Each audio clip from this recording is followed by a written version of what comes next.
Why in the 21st century are we still fascinated with ancient Egypt? Well, it might be that ancient Egypt answers many questions that are unsolved, or at least can. So many mysteries that are yet to be discovered.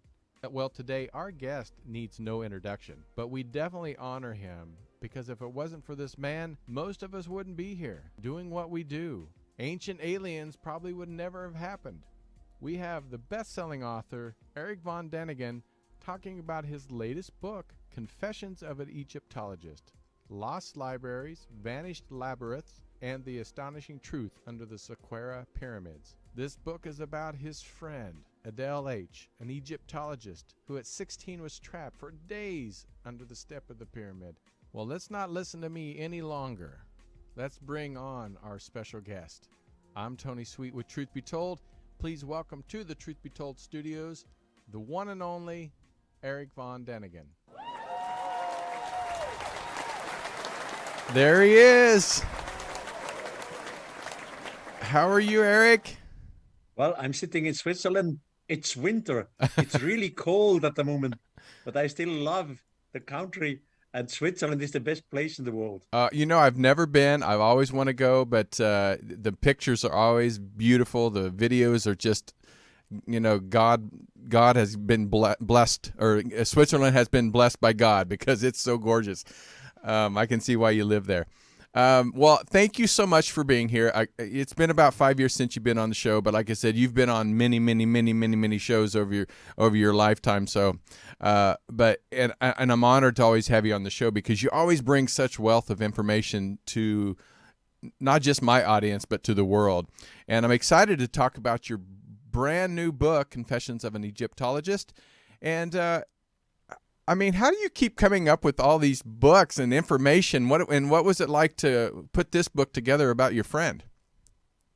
Well, I write about an Egyptologist with the name of Adel H.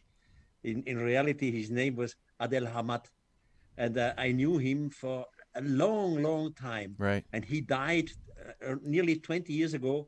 He was killed by terrorists in Egypt. Oh, no. And I waited 20 years after his death before I published quite some information which we had together.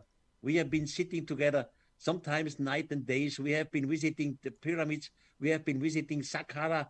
We have been visiting all mysteries in Egypt together. And he knew a lot because he was a professional Egyptologist.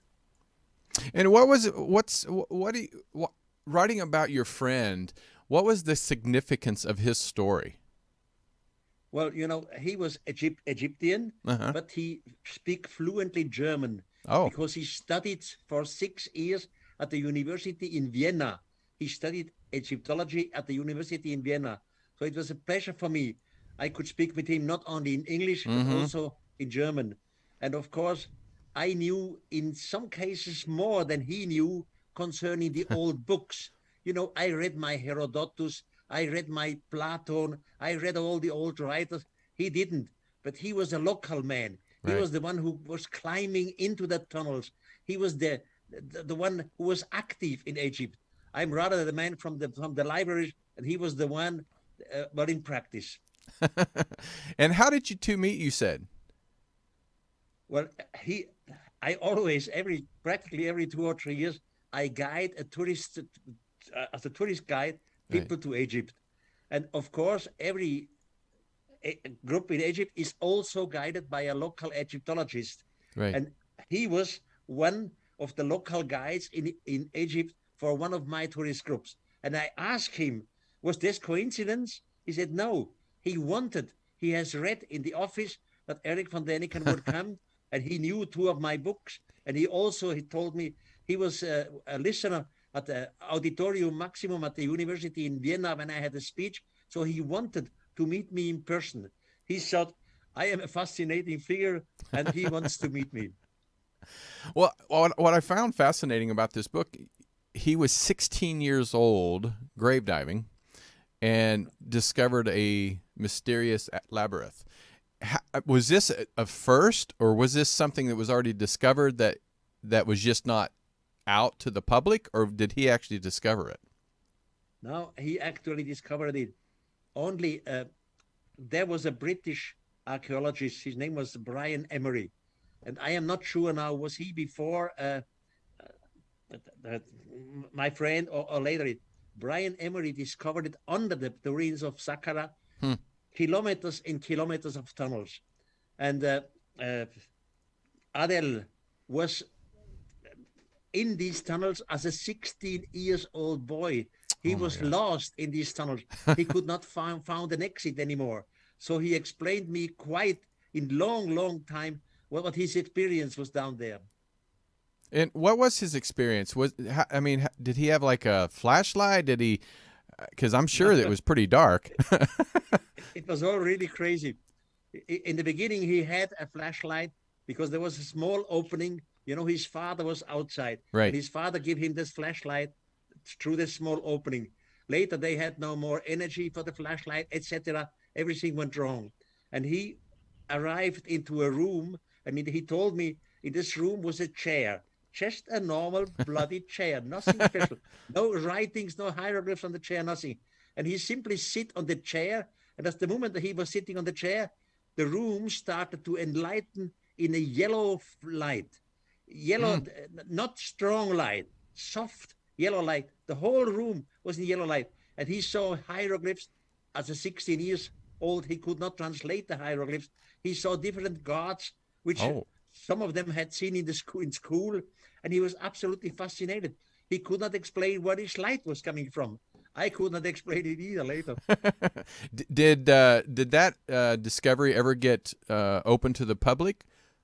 Yes, it was written about in some Egyptian newspapers, but the newspapers he did not took very serious. They some of them said, well, it's the imagination of a 16-year-old. Wow. And so did you ever have an opportunity to go into this? No, unfortunately, never had. But this 16-year-old boy, he was in these subterranean caves, and he wandered for kilometers and kilometers because he was many hours down there. When he finally came up to the daylight, he came up in Memphis. Now he entered in Saqqara. When he came up in Memphis, between Memphis and Saqqara are quite some kilometers, and he all wandered in tunnels, and it was fascinating. At some time he felt tired, right. And he felt very tired, and the day he wanted to sleep. So there was something like a couch, and he simply sat down on this couch and started to sleep. And of a minute of another, somebody touched him. Oh my God! He told me, Eric, there was the most beautiful girl I have ever seen in my life. Also, I was a 16-year-old, and the girl was practically naked. And as a 16-year-old, he never had seen a naked girl. Right. He was completely fascinated. Finally, this naked girl and he himself, the 16-year-old boy, they had sex in this subterranean world. And she left him with the, how you call this, what you wear on your... a necklace? A necklace. She left him with his necklace. Then she disappeared like a ghost. And he was asking himself, was all this reality or not?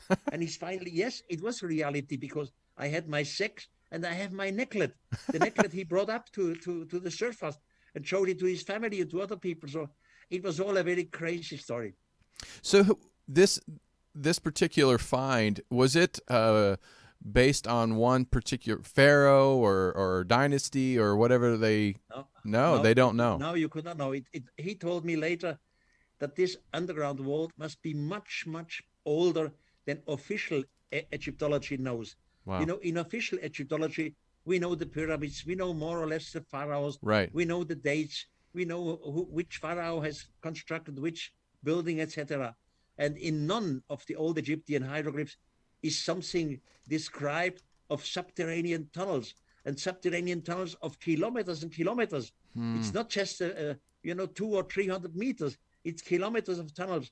And down there in these tunnels, there are 100,000s of mummies. Oh my God. For example, 200,000 mummified crocodiles, over 1 million mummified birds. This is all completely crazy. You just have to imagine every bird is first put oil around the body. Right. Then you have to put linen in it. Then you have to put it in a canopy, which is anyhow, and then into the wall.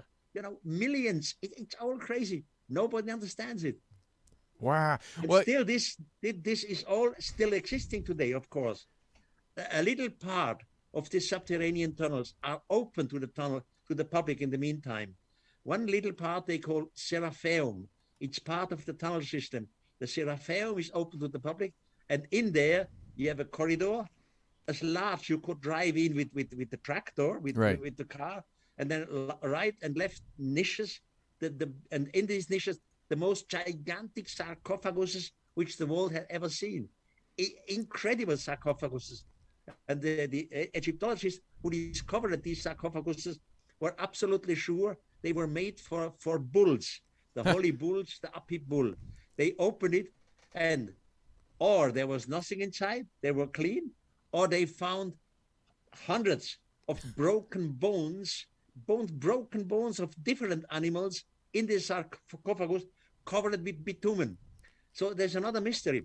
You know, in Egypt, every form of life was mummified because they believed for reborn, that body has to be fully mummified. And now in this case, we find broken bones. What for? Well, I mean, why do you think, and like I said in my intro, do you think people are still so fascinated with ancient Egypt? Do you feel like the ancient Egypt is the answer to our human species past? At least, yes, some part of it. You know, Herodotus, the Greek historian, he was in Egypt roughly 450 BC. Right. And he was a long time together with priests. And the priests told him that the gods descended from the firmament 11,340 years ago. Hey, now Herodotus made this statement 2,500 years from now on. Right. So we have to add 2,500 to the 11, makes roughly 14,000 years ago, the gods from the firmament have descended. And this was told to Herodotus by the priests. Now, officially, Egyptologists say, come on, the history of Egypt starts roughly 3,000 BC, but never 14,000 BC. So that's Egypt is much older than we all think. And this subterranean tunnel under Saqqara belongs to that older civilization, of which we know nothing. I'm sure you've seen the article recently about the archaeologists discovering that lost 4,500-year-old Egyptian sun temple. Have you seen that, the fifth dynasty? I have not seen that. It was announced just a couple days ago, and it said the fifth dynasty pharaohs built 6 structures. Until now, only 2 have been found. And it's showing that it's under some of the built temples now. So do you feel that the Egypt that we know, with Moses and Cleopatra and all these pharaohs, were just a ancestry of what the previous civilization was? Obviously, yes. Obviously, the previous civilization, we have no name. Yeah. We have buildings. Look, the Great Pyramid, everyone knows. I don't have to repeat the Great Pyramid. Officially, we have been told that the pharaoh Cheops, 2,500 BC, was the constructor of the Great Pyramid. Now, in the meantime, practically every 2 years, archaeologists discover more rooms in the Great Pyramid and more channels, more little channels which guide to these rooms. That means the planning for the Great Pyramid becomes complicated, because before you construct the pyramid, the building, and the rooms and the holes in there, you have to plan it, some design it, some engineers have to sit down. But at Cheops' time, 2,500 BC, and don't forget, Cheops' father, Snorfu, came directly from Stone Age. So at that time, they had no engineering. They had no planning at that time. So somebody else must have planned this building. Now, old Arabian writers like Ibrahim Abdul al-Mas'udi or al-Makriti, they say the Great Pyramid was built before the Great Flood by a pharaoh with the name of Saurid. And they precisely say Saurid is the same figure which the Hebrew community call Enoch. Now, everything is clear. Enoch, for me, is clear. He was a young man. He was taken away by the extraterrestrials. That's not my invention. He writes it down himself in the book of Enoch. They teach him their language. They learned him writing. They teach him in engineering. They teach him in astronomy, in everything. And they brought him back to the planet Earth. And Enoch was the one who gave order to construct the pyramid. He made the planning. He was able to make the planning because he was the student of the extraterrestrials. Right. But the humans made the pyramid, not the extraterrestrials. The human made all these things. And why? Because in the pyramids, we should find all the books of Enoch. Whatever he learned, what they have taught him is in the Great Pyramid, including some objects of the extraterrestrials. So I wait impatiently that finally we open the pyramid. I hope in your lifetime that it does happen. I would love to see that, so you can see the mysteries that we've been searching for all these years. What's funny is my seventh great grandfather's name was Enoch Enochs. Oh, funny, really? Yeah, right. Yeah. That's so I don't know how maybe there's a connection down there somewhere. But I heard that it took 20 years to build this pyramid. But that just seems impossible to me. What is your theory on the building of the pyramid itself, of how it was built? 2,000 years ago and 2001 or 2 or 300, all the historians which we know today, like Diodorus, Strabon, Plutarch, they all were in Egypt, and they all stood before the Great Pyramid, and they all asked the natives there who built the pyramid. And each and everyone, including the priest, said, we don't know because it was made before the Great Flood, except Herodotus, the Greek historian. And he, in his books, makes absolutely clear what he sees with his eyes, right, what he smells, and what he knows from telling, what somebody told him. And he writes in the second book of history, somebody told him, a pharaoh with the name of Khufu is the Greek word for Cheops, right, constructed the pyramid within 20 years with the help of 100,000 slaves. Wow. So the name Cheops comes only from Herodotus. He's the only one who brings Cheops and says, somebody told me. All the other historians say no. The old Egyptian did not know who made the pyramid. By the way, Herodotus is roughly 450 BC. Diodor of Sicily is more or less 600 years later, after Herodotus. He knows the books of his preceptor, of Herodotus, and he says, no, my writing colleague, is wrong by saying Cheops did it, because the old Egyptians do not know who did it. Now, for Cheops again, there is nobody who would plan the pyramid. There is no engineering knowledge in his time. So it makes it very, very complicated. I really personally believe that the pyramid was constructed, as the old Arabian says, before the Great Flood, and that the content is there, the book of Enoch.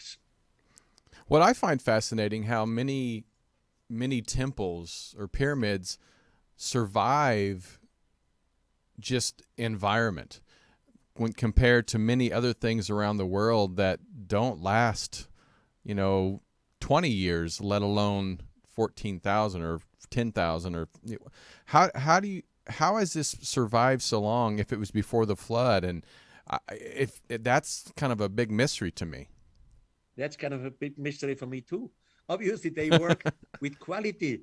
They had more quality than we have. They used the stones from Aswan mostly, which is granite, and the sandstone they used only were on places where it was not important. So they had that sense of quality, which we miss today sometimes. Well, one thing back to your friend Adel, you said there is all these tunnels. Yeah. And I'm fascinated. I can understand if there was a temple and they have tunnels going down and they lay to rest something, a pharaoh or crocodiles. But why the significance of the tunnels being so large, so long? Were they afraid of something to stay underneath the ground at a longer period of time? Because why would they have to build tunnels when they just go on land? Well, that's a wonderful question. And another mystery. Definitely, the old Egyptians, they knew that sometimes before their time, our planet was destroyed already once. And they were afraid that another destruction of the planet would come, so that the planet and all the living creatures on this planet would survive. They mummified every kind of form of life. They did not only mummify the human bodies, right. They mummified every kind. That's crocodiles, ducks, even fishes, scorpions, everything they mummified, because their belief was that after the next destruction of the world, life would come back because of all these bodies were preserved, so they could be reburned again. Now, the problem with the tunnel is they should have known that, for example, if the planet would be destroyed by water, the water would also destroy the tunnels. Yeah. So, yeah, they rather were afraid of a destruction like fire, something hot, something coming from the cosmos, for example, from asteroids, something would come down from heaven, and this would not destroy the tunnels. That is rather the things why they do it, because water would have destroys the tunnels too. Exactly. The fact is they made these tunnels. They are there. You can control this. And down there are millions, not 10,000s, millions of mummies, which is all crazy. It almost sounds like Noah's Ark when it comes to, you know how Noah's Ark put all these animals on a boat to save it from the flood. It's almost like we're going to put all these mummified animals and people down there, and once whatever catastrophe is over, we'll bring it, whatever the gods will bring them back to life. It almost sounds like that. This is a wonderful connection you just give me here. I had the same thoughts in a way, but it could really be, because all kinds of animal exist down there in the form of mummies. It it remembers of Noah's Ark, yes? Yeah, that's pretty fascinating. Wow. Well, I know when we get new discoveries, and it seems like, every so often we get these new discoveries. What are some of these new discoveries? And like you said, you haven't heard of the newest one, but when we find new discoveries, how come we don't find, at least maybe the government doesn't let it, but how come we don't find more alien technology or alien existence when it comes to like even the previous civilizations before the pharaohs of Egypt that we know of? Well, the fact is we never found an alien artifact until today. I am still missing that. I have, in my 43 books, I have given hundreds and hundreds of indications which support the case. Yes, this planet was visited by beings from outer space. And I'm absolutely sure we were visited by beings from outer space. But I have not one proof in form of an artifact, because we never found an extraterrestrial artifact. Now, the fact is, in some mythologies, these artifacts do exist, and we even know where they are. For example, in the Bible, you read the story of the Ark of the Covenant. Right. So the Ark of the Covenant was not a human object. It was an object from extraterrestrial. The inside of the Ark of the Covenant was not human. It was, in the Old Testament, it was part of the Almighty God. Right. But today, we know where the Ark of the Covenant is, somewhere under a church in Ethiopia. But it's a holy place. You cannot go there. You cannot visit it. You cannot make analysis. You cannot photograph it. So we have an object, but we have no proof. We have no access to it. The same thing happened in Japan. You know, the Japanese first emperor, Jimmu Tenno, he said his family came from the space. So he was his mother was inseminated by a space figure. That's why Japan, still today, in their flag, they have the sun. Now, when Jimmu Tenno died, and by the way, Jimmu Tenno received from his heavenly father something like a mirror. Right. And in this mirror, he could see whatever happens in all these little islands in the Pacific Ocean. Now, when he died, they mummified him. They put him in a sarcophagus. I was there, and in the sarcophagus is also this mirror, this miraculous mirror. But nobody opens a sarcophagus because it's a holy place. It has to do with the Shinto religion. So maybe we have some extraterrestrial artifacts, but because of the religion, we have no access to it. Wonderful. Wow. Yeah, I not too long ago I interviewed a Chinese Egyptologist, or not Egyptologist, but I guess kind of an Egyptologist, but it was more like pyramids in China, and she was telling me that there's thousands of pyramids, at least hundreds of pyramids in China. Have you ever had an opportunity to go to China and see these pyramids? Unfortunately, no. Oh. Some 10, 12 years ago, I have tried, and I even received the visa, but you could only visit a few little points which were open for the public. All the rest you could not see. And then it started to rain in exactly that region in China, and I could not go because of the rain. So I never was in China, but I know, I mean, the first Chinese emperor, they were coming from flying dragons down from the heaven to our planet. Flying dragons, again, is a symbol for extraterrestrial spacecraft. And they say their first teacher, their first emperors, they all are kings of heaven. Still today, a Chinese emperor has in his name the Tiangdong. Tiang is heaven, heaven, and it means not heaven, place of happiness. No, it means up in the firmament. Oh my God! I was hoping one day that they will open it up, because I know she said a lot of the government won't let people get even close to a lot of the pyramids, and of course, when they won't let you even close, it makes you wonder why. I always ask myself this: why?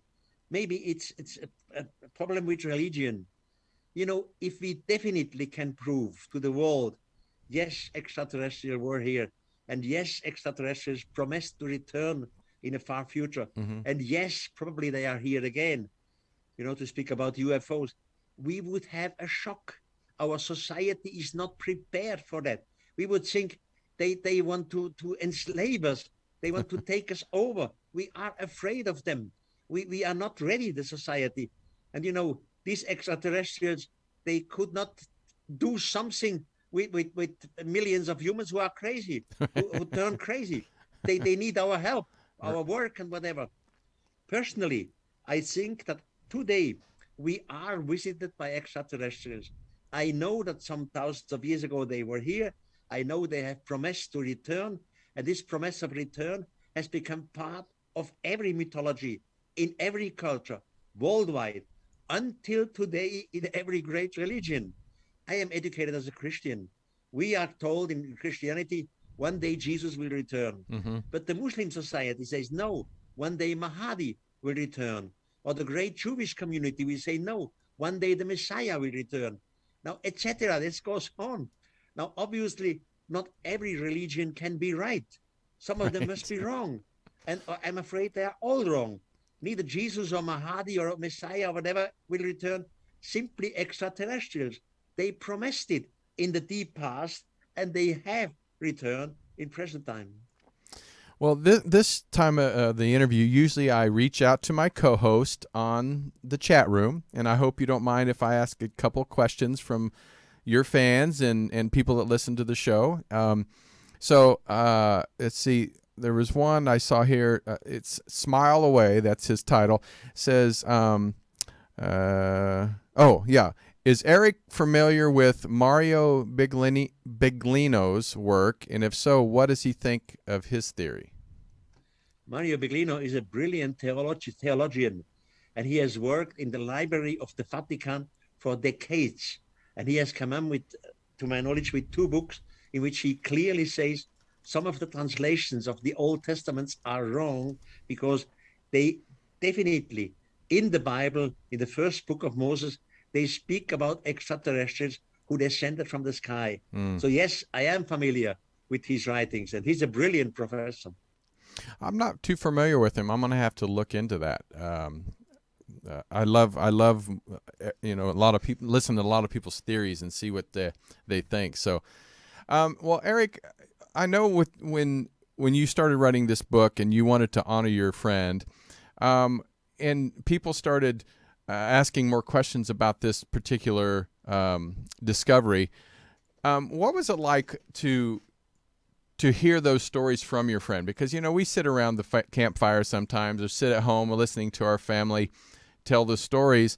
But what was it like to get to interact with your friend and hear his story? I mean, that must have been very exciting just to be able to hear like that tale that your grandpa used to tell you about the fishing trip.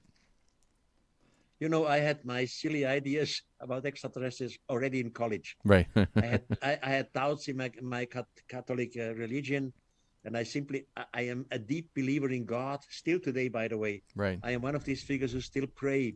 All through, I cannot understand what God is. It doesn't matter. So I had doubts in my own religion because my God does not need a vehicle in which to move around from point A to point B. My God is like a spiritual being. He's all over. Now, I don't go into the details.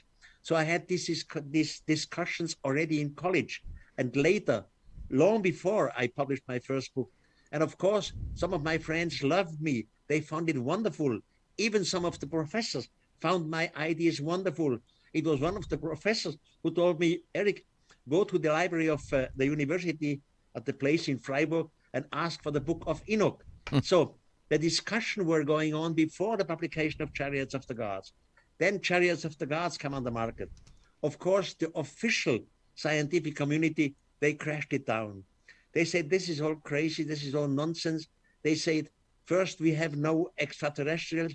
And if we would have ones, they would never look like us. They would be completely different. Eric von Daniken writes of extraterrestrials who have a human form, which is ridiculous. And even if they would exist, they would never reach us because of the distance.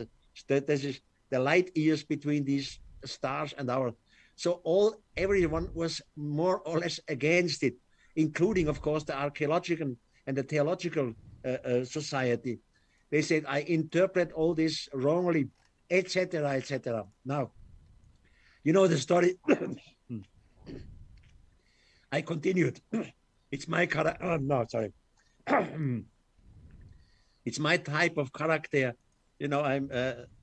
I'm like this. When I'm attacked, I defend. Right. I don't give up. I defend and I fight. And I said to myself, it is true. There are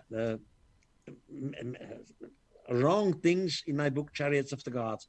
There are a few mistakes which later turned out that they were not correct because I was misled myself. I was believing to some professors or to some guides, etc. So I said to myself, the next book has to be better and everything has to be clear. And the next more better. Now, in the meantime, I have 43 books, and I always say the newest book is the best of all of them. Oh yeah, no, the latest is always the best, but this one I think it's fun. You get to tell the story of your friend, and the significance of Ancient Aliens. I mean, I think for me, this was one of the biggest things that happened for ufology since sliced bread. And what do you think Ancient Aliens, how it changed society and the way they looked at UFOs and aliens and the existence of extraterrestrials? Well, I do not agree with many things which come in Ancient Aliens because they mix sometimes things which I'm not very happy with it. Hollywood. But on the other hand, I'm very, very happy that the series does exist because the series is made brilliantly and at least they force us to think about, are we alone? Have we all these things in the past interpreted in the correct side? So I'm very, very happy about the series. All true, I'm not happy with every detail, but that's not necessary. So Ancient Aliens helps. It goes worldwide. And when they started some roughly 12 years ago, they wanted simply to have 2 or 3 continuations. In the meantime, it's over 160 continuations. That's more than the X-Files. Right. And I think I always tell people, you have to be careful when Hollywood gets involved because they want people to continue to watch and they want to add a little flair to it, put a little lipstick on it and they want, make it look even better than the actual story. But I just think for me, the importance, not only that it brought but it brought a lot of other people's theories to the table to where it made it more normal, where most people you said, oh, I saw an alien or a UFO and they think you're crazy. But now people, at least are ready to hear some stories and get a little bit more involved in the conversation. So I fully agree with you. That's why the series is important. And, it goes worldwide, especially the German-speaking world, like in Switzerland or in Germany, in Austria. We are the most stubborn of all it. We think of UFOs and extraterrestrials. Right. That's all garbage. That's all nonsense. And since Ancient Aliens is on screen, we really think it over. We have become more tolerant in the meantime. And I do appreciate you saying that, in Chariots of the Gods, that, not many people would admit that they were wrong. And so I think that even adds more respect to you than, a lot of people would agree on. So thank you for doing that. Real quick question. Well, we have, first of all, Smile said, thank you for your work, Eric. What do you think aliens would want us to know if they could speak to us directly? They would want us to know that we are not alone in the universe, that the universe is full of intelligent life, that we are part of it. They want us to know that there are different forms of life, but also the same form as we. We are the offsprings of them. As the old holy writings say, the gods created humans according their own image. So they would teach us, yes, you are humans. You have grown up on this planet, but with the help of others. Your evolution was not only so pure as your evolutionist says. Somebody always interfered, excuse my English, into your evolution. So we are the product, not only of evolution, but also of the help of extraterrestrials. We are part of a family, of a gigantic family out there. And probably they would also tell us, we don't know what God is, but be humble against the spirit of universe and accept we do not know everything. One thing that I found interesting in this latest book, you said that you feel that the Egypt is filled with is a huge library, or the Pyramid of Giza is nothing but a huge library created for the people of the future. But why did they sometimes make it so difficult to find, or was it one of those things right under our nose type of situation?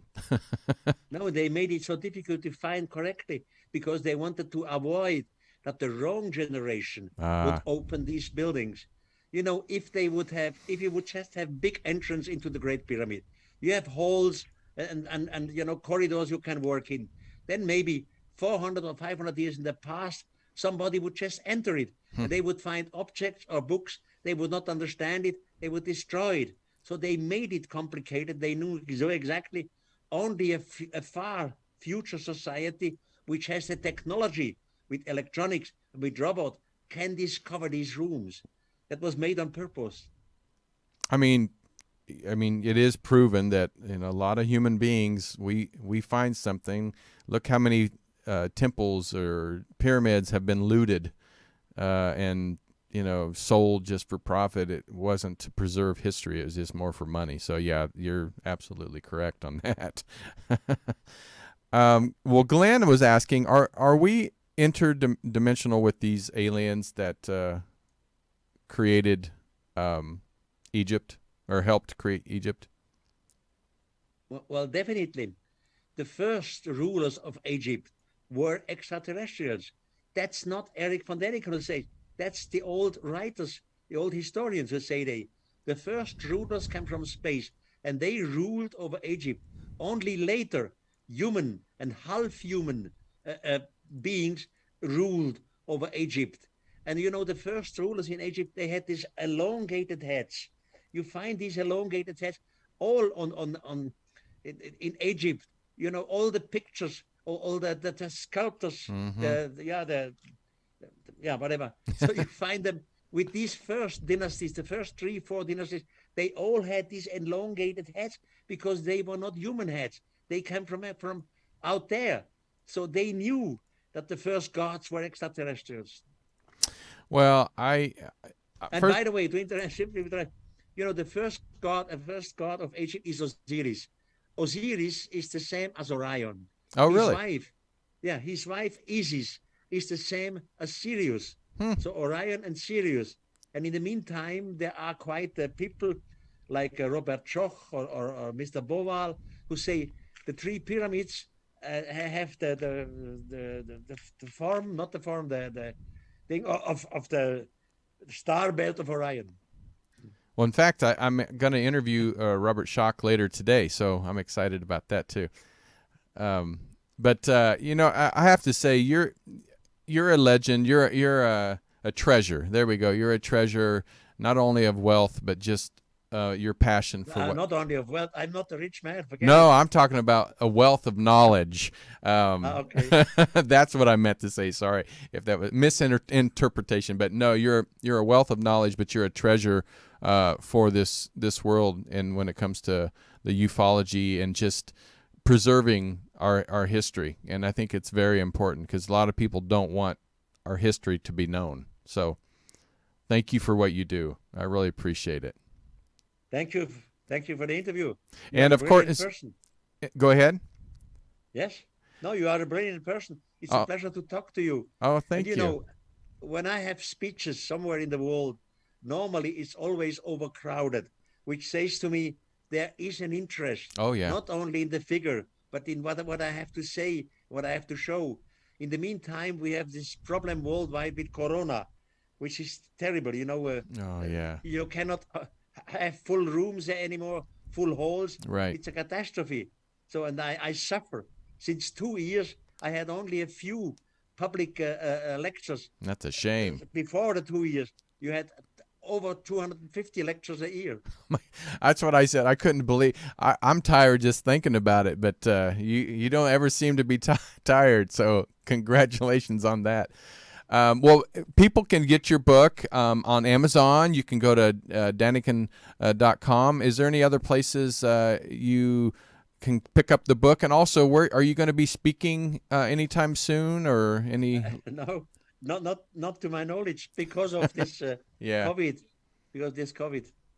Well, thank you so much. It's been an honor to have you on the show. You're always welcome here, and I'm sure your next 10 books are going to be amazing, and I can't wait to have you back to talk about those.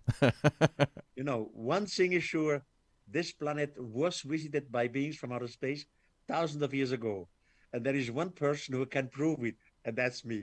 No, it's like I said, I bowed to you when you came on. Thank you. So, Eric, thank you so much, and take care of yourself, okay? Okay, bye-bye. Bye-bye now. And everybody, thank you for tuning in. You guys were great. Thank you for the questions. And please always be a part of Truth Be Told. Share this show. We want to, honor our guest today, the legendary Eric Von Daniken. Thank you so much. We'll be back soon for Robert This has been another episode of Truth Be Told. Thank you so much for watching. Recorded live at UBN Go Studios in Burbank, California. Join us on social media. Facebook, Truth Be Told Radio. Instagram, Truth Be Told Paranormal. Go to Truth Be Told Worldwide for more information on upcoming shows. This